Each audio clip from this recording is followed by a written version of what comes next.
നമസ്കാരം. ഗൾഫ് ഫോക്കസിലേക്ക് സ്വാഗതം. വിശദമായ റിപ്പോർട്ടുകളിലേക്ക്. കേരളത്തിൽ 41-ാം നാൾ വിധിയെഴുത്ത്.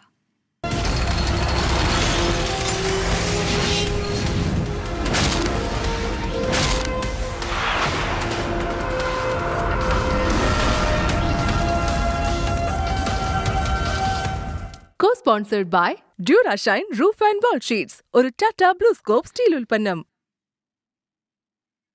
രാജ്യം കാത്തിരുന്ന ജനാധിപത്യത്തിന്റെ ഉത്സവത്തിന് തീയതിയായി. 7 ഘട്ടമായി നടക്കുന്ന പൊതുതെരഞ്ഞെടുപ്പിന്റെ 2ാം ഘട്ടത്തിൽ കേരളം വിധിയെഴുതും. ഏപ്രിൽ 26-നാണ് കേരളത്തിലെ വോട്ടെടുപ്പ്. അതായത് കേരളം ബൂത്തിലെത്താൻ ഇനി 41 നാൾ. ഏപ്രിൽ 4 വരെയാണ് നാമനിർദ്ദേശ പത്രികാ സമർപ്പണം. ഏപ്രിൽ 8 വരെ പത്രിക പിൻവലിക്കാം. ജൂൺ 4-നാണ് വോട്ടെണ്ണൽ. फेज 1 में 21 राज्य पोलिंग में जाएंगे और फेज 2 में उसमें से और राज्य जुड़ जाएंगे. കേരളം, അരുണാചൽ പ്രദേശ്, ആന്ധ്രാപ്രദേശ്, ഛത്തീസ്ഗഡ്, ഡൽഹി, ഗോവ, ഗുജറാത്ത് അടക്കമുള്ള 22 സംസ്ഥാനങ്ങൾ ഒറ്റഘട്ടമായി വിധിയെഴുതും. കർണാടക, രാജസ്ഥാൻ, ത്രിപുര, മണിപ്പൂർ എന്നിവിടങ്ങളിൽ 2 ഘട്ടങ്ങളിലായാണ് തെരഞ്ഞെടുപ്പ്.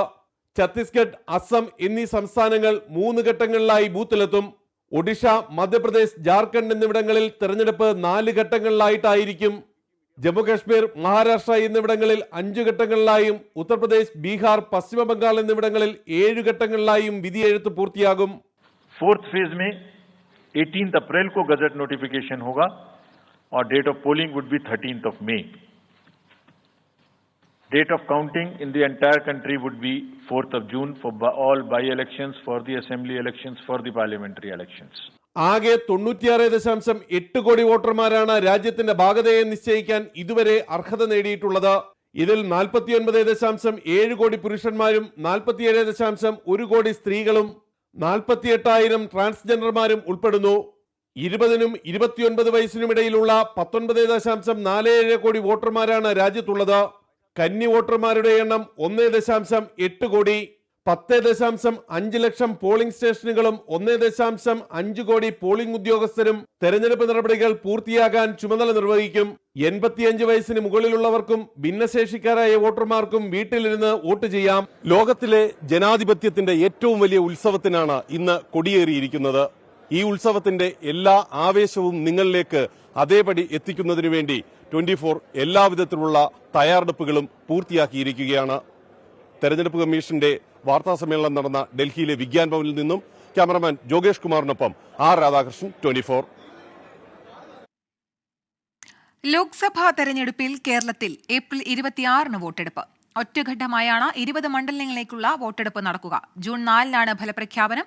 തെരഞ്ഞെടുപ്പ് തീയതി പ്രഖ്യാപിച്ചതോടെ മുന്നണികൾ പ്രചാരണം കൂടുതൽ ശക്തമാക്കി. 7 ഘട്ടങ്ങളിലായി നടക്കുന്ന പൊതുതെരഞ്ഞെടുപ്പിൽ 2ാം ഘട്ടത്തിലാണ് കേരളത്തിലെ വോട്ടെടുപ്പ്. 20 ലോക്സഭാ മണ്ഡലങ്ങളും ഏപ്രിൽ 26-ന് പോളിംഗ് ബൂത്തിലെത്തും. ഫലപ്രഖ്യാപനം മറ്റ് സംസ്ഥാനങ്ങൾക്കൊപ്പം ജൂൺ 4-ന്. മാർച്ച് 28-ന് വിജ്ഞാപനം പുറപ്പെടുവിക്കും. ഏപ്രിൽ 4-ആണ് നാമനിർദ്ദേശ പത്രിക സമർപ്പിക്കേണ്ട അവസാന ദിവസം. ഏപ്രിൽ 5-ന് സൂക്ഷ്മ പരിശോധന. ഏപ്രിൽ 8-ന് നാമനിർദ്ദേശ പത്രിക പിൻവലിക്കാനുള്ള അവസാന ദിവസം. 2019-ൽ 3ാം ഘട്ടമായ ഏപ്രിൽ 23-നായിരുന്നു കേരളത്തിലെ വോട്ടെടുപ്പ്. തെരഞ്ഞെടുപ്പ് പ്രഖ്യാപനത്തിന് പിന്നാലെ മുന്നണികളും പ്രചാരണം ശക്തമാക്കി. പൗരത്വ ഭേദഗതി നിയമത്തിൽ കോൺഗ്രസിനെ കടന്നാക്രമിച്ച് മുഖ്യമന്ത്രി പിണറായി വിജയൻ രംഗത്തെത്തി. കേരളത്തിന്റെ ശബ്ദം പാർലമെന്റിൽ വേണ്ട തോതിൽ മുഴങ്ങിയില്ല എന്നതാണ്. ഇടതുമുന്നണിയും ബി.ജെ.പിയും തമ്മിലാണ് മത്സരമെന്ന LDF കൺവീനറിന്റെ പ്രസ്താവനയാണ് കോൺഗ്രസിന്റെ ആയുധം. CPM നേതാക്കളിപ്പോ ബി.ജെ.പിയുമായി ബിസിനസ് പാർട്ണർഷിപ്പ് തുടങ്ങിയിരിക്കുകയാണ്. അതുകൊണ്ടല്ലേ LDF കൺവീനർ വന്ന് പറയുന്നത് ബി.ജെ.പിയുടെ സ്ഥാനാർത്ഥികൾ നല്ല സ്ഥാനാർത്ഥികളാണ്. ഒരുപാട് പേര് 2ാം സ്ഥാനത്ത് വരും. ബി.ജെ.പിക്ക് കേരളത്തിൽ ഇല്ലാത്ത സ്പേസ് CPM നേതാക്കൾ ഉണ്ടാക്കി കൊടുക്കുന്നത് പിണറായി വിജയന്റെ നിർദ്ദേശപ്രകാരമാണ്. തെരഞ്ഞെടുപ്പിനെ നേരിടാൻ പൂർണ്ണ സജ്ജമെന്ന് ബി.ജെ.പി സംസ്ഥാന അധ്യക്ഷൻ കെ സുരേന്ദ്രൻ പറഞ്ഞു. പൗരത്വ നിയമ ഭേദഗതി ചർച്ചയാക്കുന്നത് ഇന്ത്യ മുന്നണിയുടെ അജണ്ടയാണെന്ന് കേന്ദ്രമന്ത്രി വി മുരളീധരൻ. ബി.ജെ.പി നേട്ടം കൈവരിക്കും, നേട്ടം ഉണ്ടാക്കും എന്ന് പ്രതിപക്ഷത്തിനും അറിയാം, കോൺഗ്രസിനറിയാം. അതുകൊണ്ട് കോൺഗ്രസിനെ സംബന്ധിച്ചോളം കോൺഗ്രസും CPM-ഉം ചേർന്നിട്ടുള്ള ഇന്ത്യ മുന്നണിയുടെ അജണ്ടയാണ് ഈ പൗരത്വ നിയമം ചർച്ചയാക്കുക. 2019-ൽ 20-ൽ 19 സീറ്റും നേടിയ UDF ഇക്കുറി 20-ൽ 20 സീറ്റാണ് ലക്ഷ്യമിടുന്നത്. നഷ്ടപ്പെട്ട സീറ്റ് തിരിച്ചുപിടിക്കാനുള്ള ശ്രമത്തിലാണ് ഇടതുമുന്നണി. 400-ലധികം എന്ന BJPയുടെ ലക്ഷ്യം ഇക്കുറി ദക്ഷിണേന്ത്യൻ സംസ്ഥാനങ്ങളിലെ തെരഞ്ഞെടുപ്പും ശ്രദ്ധേയമാക്കും. ഡൽഹിയിൽ നിന്ന് നിതിൻ അംബുജൻ, 24. ഖത്തർ ICBF 40ാം വാർഷികാഘോഷങ്ങളുടെ ഭാഗമായി ICBFും കേരള വിമൻസ് ഇനീഷ്യേറ്റീവ് ഖത്തറും ചേർന്ന് സംഘടിപ്പിക്കുന്ന പുസ്തകമേള ഈ മാസം 26 മുതൽ 30 വരെ നടക്കും. 4ാം ക്ലാസ്സിന് മുകളിലുള്ള കുട്ടികളുടെ ഉപയോഗം കഴിഞ്ഞ പാഠപുസ്തകങ്ങൾ മാറ്റിയെടുക്കാനും സംഭാവനയായി നൽകാനും അവസരമുണ്ടാകും. മാർച്ച് 26, 27 തീയതികളിൽ പഴയ പുസ്തകം സ്വീകരിക്കും. മാർച്ച് 28, 29, 30 തീയതികളിൽ പുസ്തകങ്ങൾ മാറ്റിയെടുക്കാവുന്നതാണ്. ഹമദ് മെഡിക്കൽ കോർപ്പറേഷനുമായി സഹകരിച്ച് ഖത്തർ മതകാര്യ മന്ത്രാലയം സംഘടിപ്പിക്കുന്ന സൗഖ്യവും കാരുണ്യവും ക്യാമ്പയിന് നാളെ തുടക്കമാവും. ഹമദ് ഹോസ്പിറ്റൽ, അൽ വക്ര ഹോസ്പിറ്റൽ, അൽ ഖോർ ഹോസ്പിറ്റൽ എന്നീ 3 ആശുപത്രികളിലെ അൽ മുദവ ഓഫീസിന് കീഴിൽ നടക്കുന്ന ക്യാമ്പയിൻ റമദാൻ 18 വരെ തുടരും. ആശുപത്രി ജീവനക്കാരുടെ സാംസ്കാരിക ഇടപെടൽ പ്രോത്സാഹിപ്പിക്കുക, രോഗികളെ സന്ദർശിക്കാനും അവർക്കൊപ്പം നിൽക്കാനും പ്രേരിപ്പിക്കുന്ന മാനുഷികവും ഇസ്ലാമികവുമായ സന്ദേശങ്ങൾ പ്രചരിപ്പിക്കുക തുടങ്ങിയവ ലക്ഷ്യമിട്ടാണ് ക്യാമ്പയിൻ സംഘടിപ്പിക്കുന്നത്. റമദാനിൽ ഒരു ഉംറയ്ക്ക് മാത്രമേ അനുമതി നൽകുകയുള്ളൂവെന്ന് സൗദി ഹജ്ജ് ഉംറ മന്ത്രാലയം. ഹറാം പള്ളിയിലെ തിരക്ക് കണക്കിലെടുത്താണ് നിയന്ത്രണം. എല്ലാ തീർത്ഥാടകരും പെർമിറ്റ് എടുക്കണമെന്നും മന്ത്രാലയം നിർദ്ദേശിച്ചു. റമദാനിൽ മക്കയിലെ മസ്ജിദുൽ ഹറാം പള്ളിയിലെത്തുന്ന തീർത്ഥാടകരുടെ എണ്ണം വലിയ തോതിൽ വർദ്ധിച്ച സാഹചര്യത്തിലാണ് ഉംറ തീർത്ഥാടനത്തിന് നിയന്ത്രണം ഏർപ്പെടുത്തുന്നത്. റമദാനിൽ ഒരു ഉംറയ്ക്ക് മാത്രമേ അനുമതി നൽകുകയുള്ളൂ എന്ന് സൗദി ഹജ്ജ് ഉംറ മന്ത്രാലയം വ്യക്തമാക്കി. റമദാനിൽ ഒരു ഉംറയ്ക്ക് തന്നെ 10 മടങ്ങ് പുണ്യമുണ്ടെന്നും മറ്റു തീർത്ഥാടകരുടെ സൗകര്യം കണക്കിലെടുത്ത് 1-ൽ കൂടുതൽ ഉംറയ്ക്ക് പെർമിറ്റ് നൽകില്ലെന്നും മന്ത്രാലയം അറിയിച്ചു. തിരക്ക് കുറയ്ക്കുക, എല്ലാ തീർത്ഥാടകർക്കും അവസരം നൽകുക, കർമ്മങ്ങൾ സുഗമമായി നിയന്ത്രിക്കാൻ കഴിയുക തുടങ്ങിയവയെല്ലാം ഈ നിയന്ത്രണത്തിന് പിന്നിലുണ്ട്. തീർത്ഥാടകരെല്ലാം ഉംറ പെർമിറ്റ് എടുക്കണമെന്ന് ഹജ്ജ് ഉംറ മന്ത്രാലയം ഓർമ്മിപ്പിച്ചു. മന്ത്രാലയത്തിന്റെ ഓൺലൈൻ പ്ലാറ്റ്ഫോമായ നുസുക്ക് ആപ്പ് വഴിയാണ് ഉംറയ്ക്കുള്ള പെർമിറ്റ് എടുക്കേണ്ടത്. 2ാമത്തെ ഉംറയ്ക്കുള്ള അപേക്ഷ ഇപ്പോൾ നുസുക്ക് സ്വീകരിക്കുന്നില്ല. റമദാൻ 1 മുതൽ ഹറം പള്ളിയിൽ ഉംറ തീർത്ഥാടകരുടെ അഭൂതപൂർവമായ തിരക്കാണ് അനുഭവപ്പെടുന്നത്. വിദേശ തീർത്ഥാടകരുടെയും ആഭ്യന്തര തീർത്ഥാടകരുടെയും വലിയ തോതിലുള്ള ഒഴുക്കാണ് ഇപ്പോഴുള്ളത്. ജലീൽ കണമംഗലം, 24, ജിദ്ദ. ഖത്തർ ആസ്ഥാനമായുള്ള റഖാമി ടിവിയിലെ photo journalist Abdul Rahman Saima Israel ആക്രമണത്തിൽ കൊല്ലപ്പെട്ടു. കഴിഞ്ഞ 14-ന് ഗസയിൽ ഇസ്രായേൽ നടത്തിയ ബോംബ് ആക്രമണത്തിലാണ് അബ്ദുൾ റഹ്മാൻ മരിച്ചത്. റഖാമി TV സോഷ്യൽ മീഡിയ അക്കൗണ്ടിലൂടെയാണ് മരണവിവരം അറിയിച്ചത്. ദമാമിലെ വടകര NRI ഫോറം പ്രവർത്തകർ വിപുലമായ ഇഫ്താർ സംഗമം സംഘടിപ്പിച്ചു. ഫൈസലിയ ഇസ്തിറാഹയിൽ നടന്ന സംഗമത്തിൽ വനിതകളും കുട്ടികളുമടക്കം നിരവധി പേർ പങ്കെടുത്തു. പ്രസിഡന്റ് ഗഫൂർ വടകരയുടെ അധ്യക്ഷതയിൽ നടന്ന സംഗമത്തിൽ മാധ്യമപ്രവർത്തകൻ സാജിദ് ആറാട്ടുപുഴ റമദാൻ സന്ദേശം നൽകി. മുഖ്യരക്ഷാധികാരി സിറാജ് അബൂബക്കർ, ജമാൽ വില്യാപ്പള്ളി, രഞ്ജിത്ത് K എന്നിവർ ആശംസകൾ നേർന്നു. ജനറൽ സെക്രട്ടറി ഹമീദ് കുറ്റ്യാടി സ്വാഗതവും ട്രഷറർ ഷിമൽ മോഹൻ നന്ദിയും പറഞ്ഞു. റിയൽ എസ്റ്റേറ്റ് രംഗത്തെ വൻകിട സ്ഥാപനങ്ങളായ നഖീലും മൈതാനും ദുബായ് ഹോൾഡിംഗിന്റെ ഭാഗമാവുന്നു. ദുബായ് ഭരണാധികാരി ഷെയ്ഖ് മുഹമ്മദ് ബിൻ റാഷിദ് അൽ മക്തൂമിന്റെ നിർദ്ദേശപ്രകാരമാണ് നടപടി. ടെക്നോളജി, മീഡിയ, ഹോസ്പിറ്റാലിറ്റി, റീറ്റെയിൽ എന്നീ മേഖലയിലെ ആഗോള സാന്നിധ്യമാക്കി ദുബായ് ഹോൾഡിനെ മാറ്റുകയെന്ന ലക്ഷ്യമിട്ടാണ് നടപടി. ഇതോടെ നഖീൽ, മൈതാൻ കമ്പനികളുടെ ഡയറക്ടർ ബോർഡ് പിരിച്ചുവിടും. നിലവിൽ Jumeirah group, Dubai properties, Dubai media city, internet city എന്നിവ ഉൾക്കൊള്ളുന്ന ടീകോം ഗ്രൂപ്പ് എന്നിവ ദുബായ് ഹോൾഡിംഗിന്റെ ഭാഗമാണ്. UAE പ്രമുഖർക്ക് ഇഫ്താർ വിരുന്നൊരുക്കി UAE വൈസ് പ്രസിഡന്റും പ്രധാനമന്ത്രിയും ദുബായ് ഭരണാധികാരിയുമായ Sheikh Mohammed bin Rashid Al Maktoum. ദുബായിലെ യൂണിയൻ ഹൌസിലാണ് ഇഫ്താർ വിരുന്ന് നടന്നത്. Lulu group chairman MA Yusuff Ali, GEMS education group chairman Sunny Varkey, Burjeel holdings chairman doctor Shamsheer Vayalil ഉൾപ്പെടെയുള്ളവർ റമദാൻ ആശംസകൾ നേർന്നു.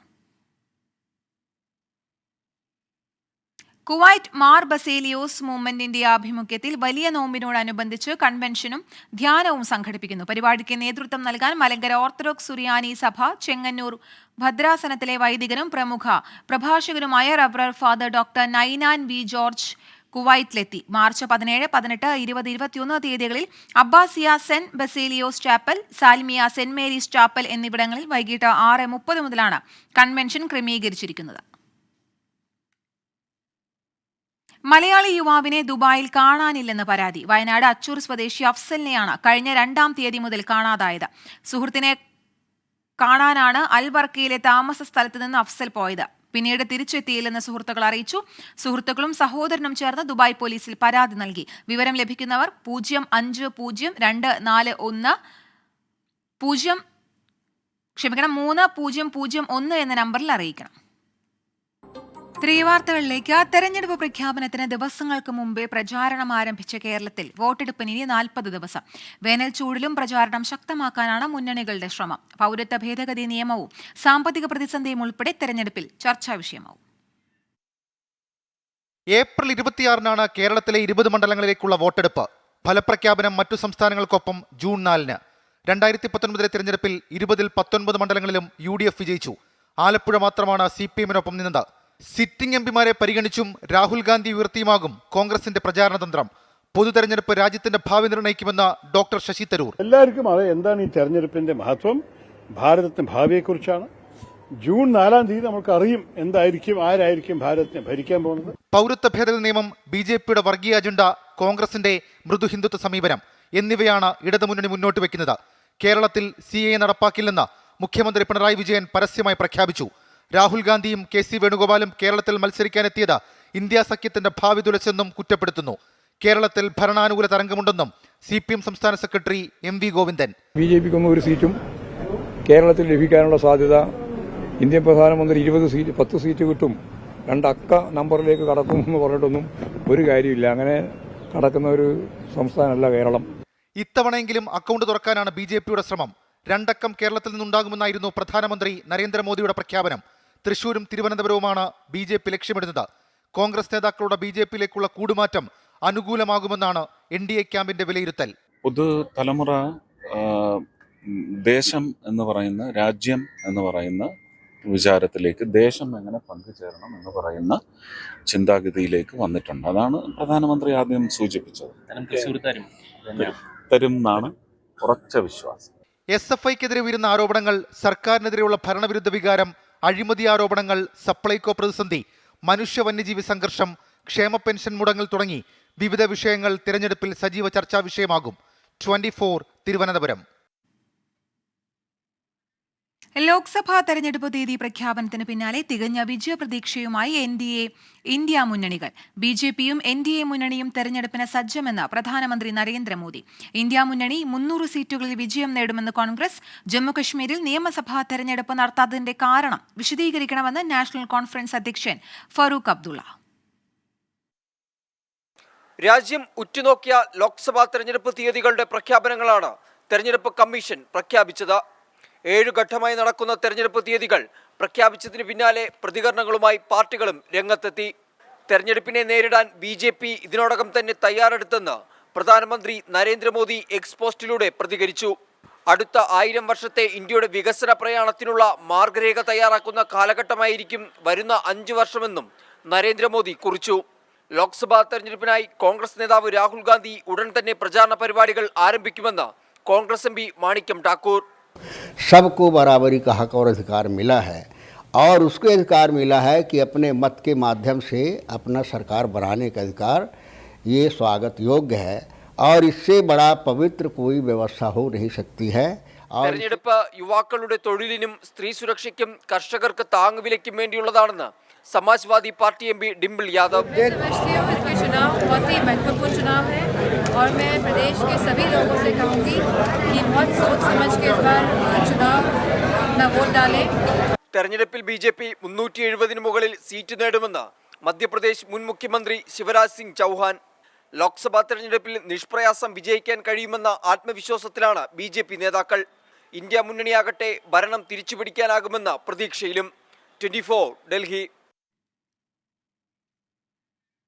ഡൽഹി മദ്യനയ അഴിമതി കേസിൽ ഡൽഹി മുഖ്യമന്ത്രി അരവിന്ദ് കെജ്രിവാളിന് ജാമ്യം. റൌസ് അവന്യൂ കോടതിയിൽ നേരിട്ട് ഹാജരായാണ് അരവിന്ദ് കെജ്രിവാൾ ജാമ്യമെടുത്തത്. BRS നേതാവ് K കവിതയെ 7 ദിവസത്തെ ED കസ്റ്റഡിയിൽ വിട്ടു. ലോക്സഭാ തെരഞ്ഞെടുപ്പ് വേളയിൽ ആം ആദ്മി പാർട്ടിക്കും അരവിന്ദ് കെജ്രിവാളിനും ആശ്വാസമായാണ് മജിസ്ട്രേറ്റ് കോടതി ഇടപെടലുണ്ടായത്. 15,000 രൂപയുടെ ബോണ്ടിന് പുറമെ 1 ലക്ഷം രൂപയുടെ ആൾജാമ്യത്തിലാണ് കെജ്രിവാളിന് മുൻകൂർ ജാമ്യം കോടതി അനുവദിച്ചത്.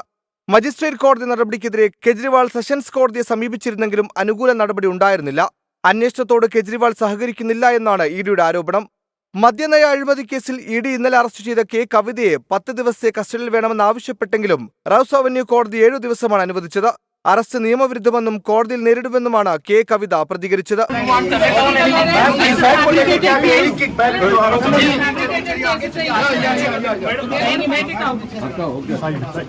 മാർച്ച് 19-ന് കേസ് പരിഗണിക്കാനിരിക്കെ കവിതയെ അടിയന്തരമായി അറസ്റ്റ് ചെയ്യാനുള്ള സാഹചര്യം എന്തായിരുന്നുവെന്ന് കോടതി ഇ ഡിയോട് ചോദിച്ചു.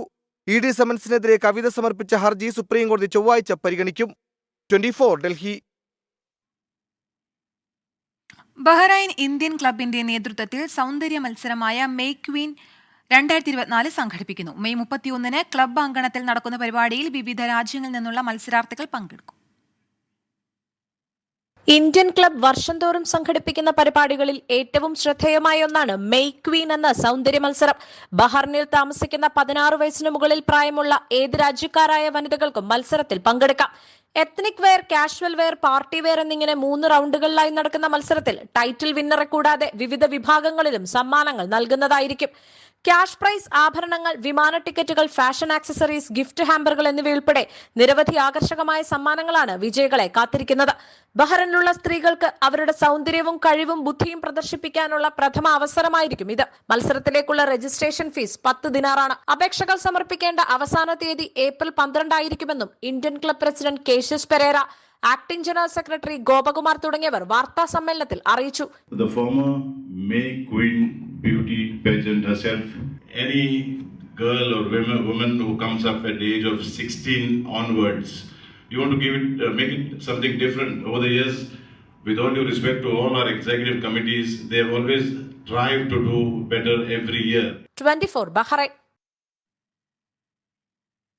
കലാ ആർട്ട് കുവൈറ്റിന്റെ നേതൃത്വത്തിൽ ഇഫ്താർ വിരുന്ന് സംഘടിപ്പിച്ചു. അബ്ബാസിയയിൽ നടന്ന ഇഫ്താർ വിരുന്നിൽ പ്രസിഡന്റ് പി കെ ശിവകുമാർ അധ്യക്ഷത വഹിച്ചു. ജനറൽ സെക്രട്ടറി അനീഷ് വർഗീസ് സ്വാഗതവും ട്രഷറർ അജിത് കുമാർ നന്ദിയും പറഞ്ഞു. റമദാനും അതിന്റെ പ്രാധാന്യവും എന്ന വിഷയത്തിൽ വാഗ്മി ഇസ്മായിൽ വള്ളിയോത്ത് ഇഫ്താർ സന്ദേശ പ്രഭാഷണം നടത്തി. മുസ്തഫ മൈത്രി ആശംസകൾ നേർന്നു. സുനിൽകുമാർ, ജോണി, അഷ്റഫ്, രാകേഷ്, അനിൽ വർഗീസ്, രതിദാസ്, സന്തോഷ്, അമ്പിളി രാകേഷ്, ജ്യോതി ശിവകുമാർ, അനീച്ച ഷൈജിത്ത്, സന്ധ്യ അജിത് എന്നിവർ നേതൃത്വം നൽകി. രാജ്യത്തെ ഇനി ഇരു മുന്നണികളുടെയും നേർക്കുനേർ പോരാട്ടത്തിന്റെ ദിനങ്ങൾ. 400-ന് മുകളിൽ സീറ്റാണ് BJPയുടെ ലക്ഷ്യം. ഇന്ത്യ സഖ്യമാകട്ടെ കരുത്ത് കാട്ടാനുള്ള ശ്രമത്തിൽ. തെരഞ്ഞെടുപ്പിലേക്ക് അടുക്കും വരെ ദേശീയ രാഷ്ട്രീയത്തിൽ മുന്നണികളുടെ ഘടന വ്യത്യസ്തമായിരുന്നു. പ്രതിപക്ഷ കൂട്ടായ്മയായ ഇന്ത്യ സഖ്യം രൂപീകരിക്കാൻ മുന്നിൽ നിന്ന ബീഹാർ മുഖ്യമന്ത്രി നിതീഷ് കുമാറിനെ തിരികെ എത്തിച്ചത് പ്രധാനമന്ത്രിയുടെ നീക്കമായിരുന്നു. മഹാരാഷ്ട്രയിൽ മഹാവികാസ് അഘാഡിയിലെ ശിവസേനയെയും NCPയെയും പടർത്തി BJP സഖ്യ സർക്കാരിനെ അധികാരത്തിലെത്തിച്ചു. ഒഡീഷയിലെ നവീൻ പട്നായിക്കിനെയും ആന്ധ്രയിൽ ചന്ദ്രബാബു നായിഡുവിനെയും മുന്നണിയിലെത്തിച്ചതും മോദിയുടെ തന്ത്രം. തമിഴ്നാട്ടിൽ AIDMK തഴഞ്ഞ് പ്രാദേശിക പാർട്ടികൾക്കൊപ്പം സഖ്യമായതിനും കാരണം നരേന്ദ്രമോദി തന്നെ. തെരഞ്ഞെടുപ്പ് പ്രഖ്യാപിക്കും വരെ പ്രധാനമന്ത്രിയുടെ കൂടുതൽ യാത്രകളും BJPക്ക് സ്വാധീനം കുറഞ്ഞ തമിഴ്നാട്, കേരളം, തെലങ്കാന, ബംഗാൾ സംസ്ഥാനങ്ങളിലേക്കായിരുന്നു. केरला में कमल खिलने जा रहा है. अब की बार 400 पार. अब की बार इत्तमण 400 LDF और UDF ने अपनी आंखें बंद कर रखी. പ്രതിപക്ഷ സഖ്യമാകട്ടെ സീറ്റ് ധാരണയിലെത്താൻ കഴിയാത്ത സംസ്ഥാനങ്ങൾ പലതുണ്ട്. ഡൽഹി, ഗുജറാത്ത്, ചണ്ഡിഗഡ്, ഹരിയാന, ഗോവ എന്നിവിടങ്ങളിൽ ആം ആദ്മി പാർട്ടിയുമായി കോൺഗ്രസ് സീറ്റ് ധാരണയായി. രാജസ്ഥാനിൽ CPIMന് 1 സീറ്റ് കോൺഗ്രസ് നൽകി. ഉത്തർപ്രദേശ്, ബീഹാർ, തമിഴ്നാട് എന്നിവിടങ്ങളിൽ ഇതിനകം ഇന്ത്യ സഖ്യം ധാരണയിലെത്തിയിട്ടുണ്ട്. മഹാരാഷ്ട്രയിൽ മഹാവികാസ് അഘാഡിയിലെ തർക്കം തുടരുകയാണ്. ബംഗാളിലും പഞ്ചാബിലും ഇന്ത്യ സഖ്യം തകർന്നു. തർക്കം തുടരുന്ന സംസ്ഥാനങ്ങളിൽ പ്രശ്നപരിഹാരത്തിന് തീവ്ര നീക്കത്തിലാണ് നേതാക്കൾ. Election desk 24. രാഹുൽ ഗാന്ധിയുടെ ഭാരത് ജോഡോ ന്യായ് യാത്ര മുംബൈയിൽ സമാപിച്ചു. അംബേദ്കർ സ്മൃതി മണ്ഡപമായ ചൈത്യഭൂമിയിൽ ഭരണഘടനയുടെ ആമുഖം വായിച്ചാണ് നേതാക്കൾ യാത്ര അവസാനിപ്പിച്ചത്. നാളെ ശിവാജി പാർക്കിൽ ഇന്ത്യ മുന്നണി നേതാക്കളെ അണിനിരത്തിയുള്ള വമ്പൻ റാലി നടക്കും. ജനുവരി 14-ന് മണിപ്പൂരിൽ നിന്നാരംഭിച്ച് 15 സംസ്ഥാനങ്ങളിലൂടെ യാത്ര ചെയ്താണ് ഭാരത് ജോഡോ ന്യായ് യാത്ര മുംബൈയിൽ സമാപിച്ചത്.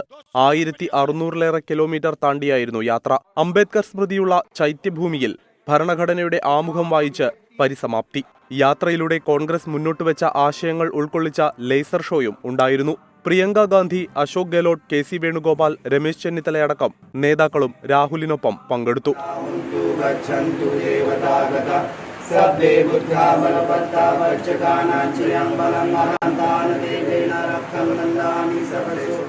അവസാന ലാപ്പിൽ വിവിധ ജനവിഭാഗങ്ങൾക്കുള്ള തെരഞ്ഞെടുപ്പ് വാഗ്ദാനങ്ങളായിരുന്നു ഹൈലൈറ്റ്. വനിതകൾക്കും ആദിവാസികൾക്കും കർഷകർക്കുമെല്ലാം കോൺഗ്രസ് വക 5 വീതം ഗ്യാരണ്ടി. ഇലക്ടറൽ ബോണ്ട് വിവാദം തന്നെയായിരുന്നു ഒടുവിലെ 2 ദിനം രാഹുലിന്റെ പ്രസംഗത്തിലെ പ്രധാന ഭാഗം. തെരഞ്ഞെടുപ്പിൽ രാഹുൽ അമേഠിയിലും മത്സരിച്ചേക്കുമെന്ന പ്രചാരണത്തെ കോൺഗ്രസ് തള്ളുന്നില്ല. ഭാരത് ജോഡോ ന്യായയാത്ര ഇന്ന് അവസാനിച്ചെങ്കിലും നാളെ ശിവാജി പാർക്കിൽ കോൺഗ്രസിന്റെ നേതൃത്വത്തിൽ ശക്തിപ്രകടനം നടക്കും. ഇന്ത്യ മുന്നണി നേതാക്കളെയെല്ലാം ക്ഷണിച്ചിട്ടുണ്ടെങ്കിലും ഇടതു പാർട്ടികളുടെ പങ്കാളിത്തം ഉറപ്പില്ല. കേരളത്തിൽ കോൺഗ്രസും ഇടതുപക്ഷവും നേർക്കുനേർ മത്സരിക്കുന്ന സാഹചര്യം കൂടി കണക്കിലെടുത്താണിത്. വന്നില്ലെങ്കിൽ കാരണം അവരാണ് പറയേണ്ടതെന്നായിരുന്നു AICC ജനറൽ സെക്രട്ടറി KC വേണുഗോപാലിന്റെ പ്രതികരണം. അത് അവർ ഇതിനകത്ത് ഇപ്പം മറ്റു ചില അസൗകര്യങ്ങൾ കൊണ്ട് വരാതിരിക്കുന്നുണ്ടെങ്കിൽ അത് അവരാ വിശദീകരിക്കേണ്ടത്. ഇപ്പം എന്തായാലും ഞങ്ങളും അവരും തമ്മിൽ കേരളത്തിൽ പോരാട്ടത്തിലാണല്ലോ. ബംഗാളിലെ കാര്യം അവർ തീരുമാനിക്കാൻ പോകുന്നേ ഉള്ളൂ.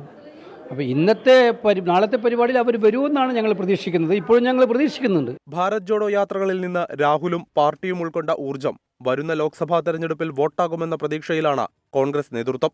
ശ്രീനാഥ് ചന്ദ്രൻ, 24 മുംബൈ.